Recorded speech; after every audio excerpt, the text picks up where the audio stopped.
Darbhanga DMCH में बुधवार को सुबह 9 बजे से लेकर 4:30 बजे तक हम हर छोटी बड़ी जगह पर हर व्यक्ति से मिलकर हमने जानने का प्रयास किया कि आखिर कौन सी वजह है जिससे दरभंगा डीएमसीएच पिछड़ता जा रहा है। आखिर कौन वो लोग हैं जो दरभंगा डीएमसीएच को पीछे धकेलते जा रहे हैं।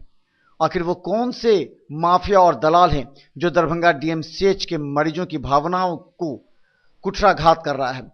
आखिर वो कौन से लोग हैं जो दरभंगा डीएमसीएच में लगातार पैसे का दुरुपयोग हो रहा है। हमने सारे तथ्यों को जानकारी हासिल करने के बाद डीएमसीएच अधीक्षक से जानना चाहा। उन्होंने सीधा कहा कि मिथिला मंच न्यूज का यह प्रयास जो 7 दिनों तक का है वो बहुत सराहनीय है और ऐसे में निश्चित तौर पर डीएमसीएच की तस्वीर बदलेगी।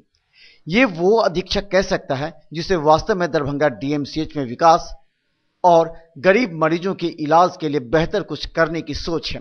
ये डॉक्टर आर प्रसाद ने मिथिला मंच न्यूज को बताया कि बुधवार को जरूर कुछ परिस्थिति बदली नजर आई।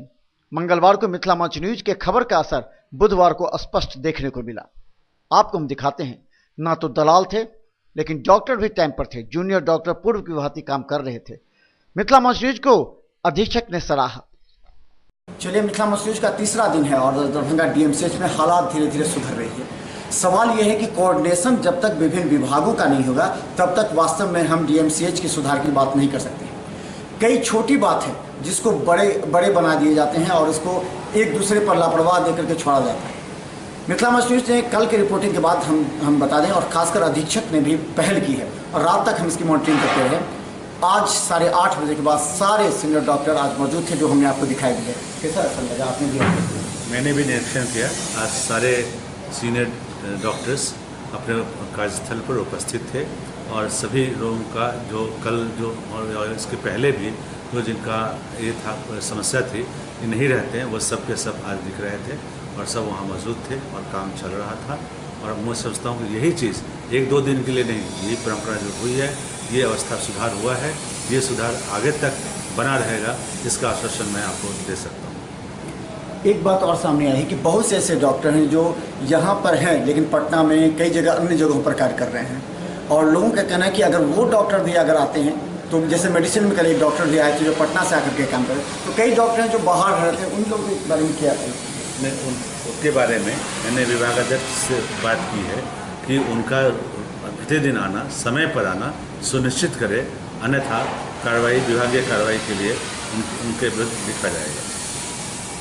और अब आज से मेरा मिशन प्रारंभ हुआ है कि जितनी मशीनें हैं जो आवश्यकता अनुसार मरीजों को जो बहुत ज़रूरी है, जिन मरीजों जैसे कि हड्डी के मरीजों के लिए एक्सरे, डिजिटल एक्सरे ये ज़रूरी है, तो इसके लिए आपने देखा होगा वो डिजिटल एक्सरे ख़राब हो गया था, उसे बातचीत की है। वो 24 घंटा के अंदर वो डिजिटल एक्सरे काम करेगा और उससे जो हम लोग फ़ायदा लेते हैं, लाभ लेते हैं, वो भी मरीजों को मिल सकेगा। एक मशीन और है, हमने देखा इसमें इमरजेंसी विभाग में कि वहाँ पर 2 मशीन है। एक मशीन तो बिल्कुल ही ख़राब पड़ा है और एक मशीन जो जिससे कि काम हो रहा था इमरजेंसी में, वो पानी लगने के कारण शॉर्ट सर्किट हो गया और उससे वो ख़राब की स्थिति में पड़ा हुआ। मैंने 1 सप्ताह का समय दिया है कि उसके ऊपर करके, उसके लेवल को ऊपर करके और तब मशीन को फिर से स्थापित किया जाए ताकि वह मशीन इमरजेंसी में भी प्रभावी ढंग से कार्य कर सके। एक और मशीन था जो कहा जाता है कि जो इमरजेंसी में रखा होता है, जो पेशेंट जब वेंटिलेटर कितने काम कितने वेंटिलेटर काम कर रहे हैं? अभी 5 वेंटिलेटर काम कर रहे हैं, 3 आपके मेडिसिन में, 1 सर्जरी में और 2 गायनी में वेंटिलेटर काम कर रहे हैं।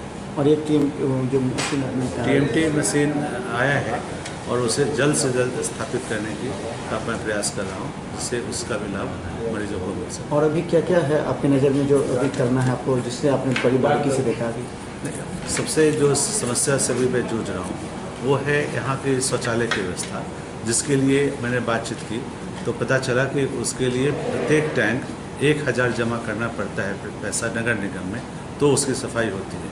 हमारे यहाँ 34 टैंक हैं, जब से बना होगा ये बिल्कुल तब से उसकी सफाई नहीं हुई है। फलस्वरूप सभी शौचालय बंद पड़े हैं, सभी मैंने उसमें पानी ऊपर फ्लो कर रहा है और सब जाम बना हुआ है। तो इसके लिए मैं आज ही निर्देश दिया हूँ कि सभी टैंक की सफाई के लिए 1,000 रुपये के तर्ज पर उसकी भुगतान की जाए और भुगतान करने पर ही वो साफ़ करेंगे। तो इससे अगर वो साफ़ हो जाता है, पैसा मेरा ही खर्च होगा, नगर निगम का नहीं, लेकिन उससे अगर साफ़ हो जाता है तो इससे आपका जितना भी शौचालय जाम है और उसके कारण जो जमाव होता है उससे मुक्ति मिल सकेगी। डॉक्टर भी अपने जगह पर जहाँ रहते हैं उनको उसकी सुविधा नहीं होती है, मरीजों को भी नहीं होती है, परिजनों को भी नहीं होती है। इससे कम से कम तुरंत का निजात उन्हें मिल सकेगा और तब शौचालय की सफाई रख रखाव सब भली भांति हो सकेगा।